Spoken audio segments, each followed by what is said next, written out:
Hey there, Dylan here with Lifetime Quality Roofing. We are here with one of Allstate's insured, the Mahone family. Our claim number is 0719519711. It is September 1st at around 10:20 a.m. and a beautiful 72 degrees. Today we are out here to do a repair for the Mahone family at the request of Allstate. So we chose this section on the back because this was damage that was committed to by Allstate and the adjuster that was out here. So we're going to try and help this homeowner out by taking out a damaged shingle and putting in a new one. This is actually a discontinued shingle, so we can't match this shingle. We just have a regular 3-tab black shingle from Owens Corning. But in order for us to do this, we're going to be pulling this shingle out here, and we're going to have to unseal these two rows here, take out the nails, see how these two courses perform, and put our new shingle in during that process. A couple things before we get started. Like I said, this is a discontinued shingle, and it is also a multi-layer roof. There is an organic shingle under here, which I'll show you once we get into it. But that's very important when you're doing a repair, and I'll explain that throughout the process. And then lastly, we will not be using a roofing snake.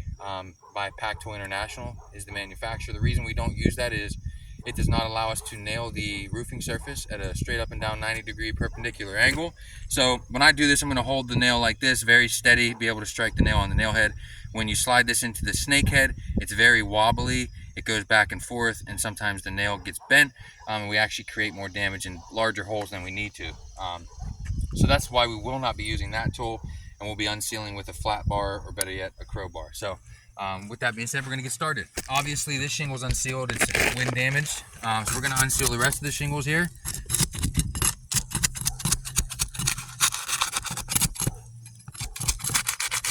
So I can tell already, yep, we've got some matting transfer under here. And what matting transfer is, here is the tar strip that's manufactured onto this shingle already. It's actually ripped to the above shingle and it's stuck here.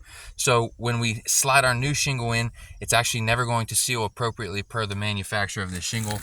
We've got shingle fibers showing, and we've actually now damaged the integrity of the shingle, but that's probably going to be pretty consistent throughout the entire repair here. I just wanted to point that out to start.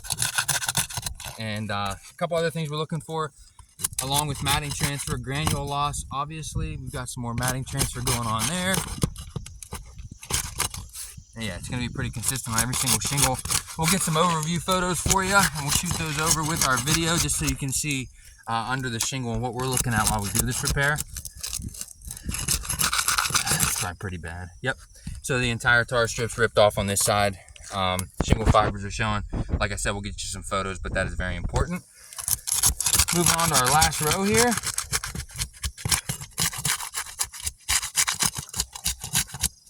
We do have some minimal granule loss, nothing crazy yet, but granule loss is important as well. Matting transfer is pretty consistent throughout.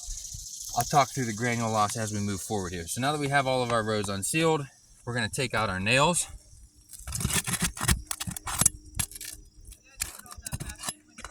Yes, ma'am.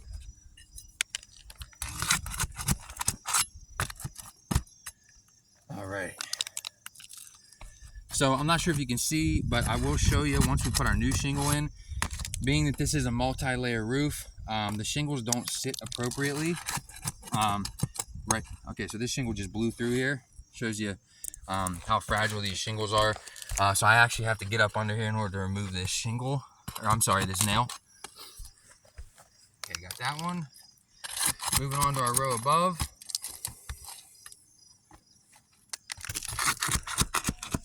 And as you can see, I'm trying to be very delicate with the shingle, not over bending it as we move along here.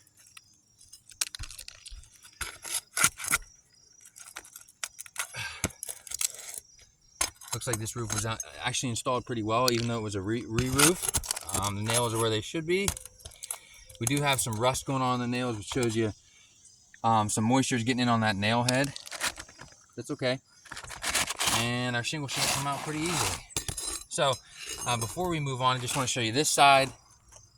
Obviously, granule loss, shingles are disturbed. There's some matting transfer right here on the middle shingle there. Pretty consistent throughout. And if we turn this over, it's stuck all over the back of the shingles there, which is very important. And obviously you can see the nails were blown through here as we were trying to remove our shingle. So we have that removed. We're now going to take our new shingle. I'll swap your tools here. We take our new shingle. Like I said, standard 36-inch 3-tab should align pretty easily. Actually, before we move on, Tom, if you want to come over here. So, as you can see here, there's another roof under here. Here's a 3-tab organic shingle under here. It is very important that we show you that. The reason for that, this was a re-roof, obviously, and why that's important is the standard nail that you use to roof is 1 1/4 inches. In roofing code here in PA, the nail needs to pass through the decking by at least 1/4 inch. So let me show you another thing. When you have a re-roof here and I slide this shingle in, our shingle right here hits into the shingles below. So it never aligns appropriately. What I need to do is I need to lift this up. And what I was talking about earlier, why that's important, is once I get this shingle up and over that other layer, if I even can. There we go. All right, so now that it's up and over, we've got it lined up in here. These shingles are going to sit much higher than they need to be. As you can see, there's space between the new shingle. It's pushing all these shingles up here. That alleviates a nail being able to go through that decking per code by at least 1/4 inch. We're going to continue though, but I just want to show you that. This repair has actually already failed, being that there was so much matting transfer and that this is multi-layer, but we're going to continue to show you what happens here. So we're going to 6-nail everything. We're an Owens Corning Platinum contractor. We do that so that we make certain these shingles don't come off again. There is a new tar strip on this shingle that we're putting in, but it's not going to seal appropriately because we have matting transfer here. Shingle fibers are showing. We could caulk this roof, obviously, but caulking is not wind rated like the shingle tar bond is that they put on these shingles when they manufacture it. So I'm going to take our standard roofing nail. I'm going to support the shingle with my hand here. So I'm going to talk about this a little bit once we move forward, but when you nail a repair into a roof that is a re-roof and a multi-layer roof, the nail actually pulls this shingle down as far as it can. So the nail is actually sitting, it's not sitting flush with the roofing surface. And over time, this nail, as the roof expands and contracts, it will pull this nail down and it will rip through this shingle. So can I see that piece of chalk, please?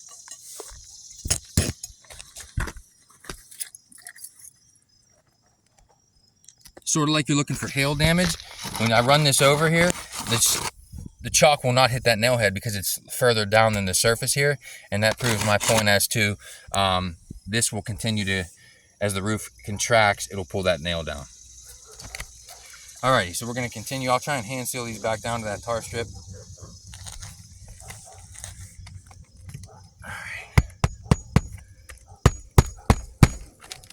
We do have some granule loss on each shingle in the surrounding area. Granule loss is important for 2 reasons. First reason is granules are added to shingles to protect the matting of the shingle. It protects the matting from the sun. The sun will eat away at these at the shingle matting and expose shingle fibers, therefore allowing water to get into the homeowner's roof. And we don't want that to happen. I'm keeping the nails below the tar strip per manufacturer specification, and attempting to not overbend these shingles, being very delicate.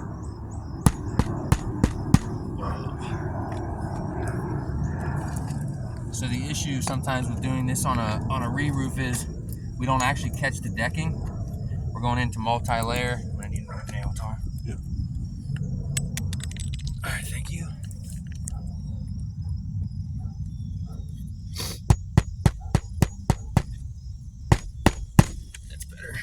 All right, one more for this front row. Do have a little bit of creasing going on right here. I'll talk about that in a minute.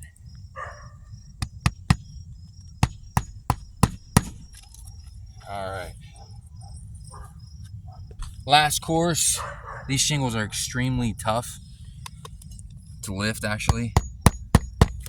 And as we disturb the granules on these shingles over the next coming weeks or months, when rain and wind hit this roof, all the granules that are disturbed will be washed away from this roof, exposing some creasing that it will not be super prominent today. 4 more in this row will be good.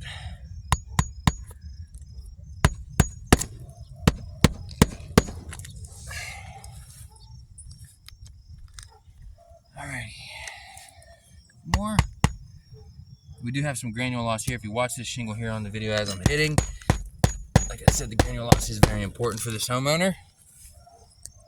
And 2 more.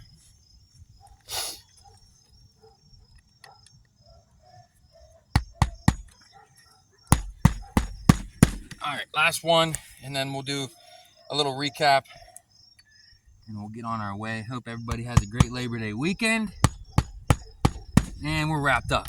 So like I said, some significant granule loss, really bad matting transfer. That's the telltale sign here for this repair that has failed. The matting transfer is very significant. We'll get you some photos.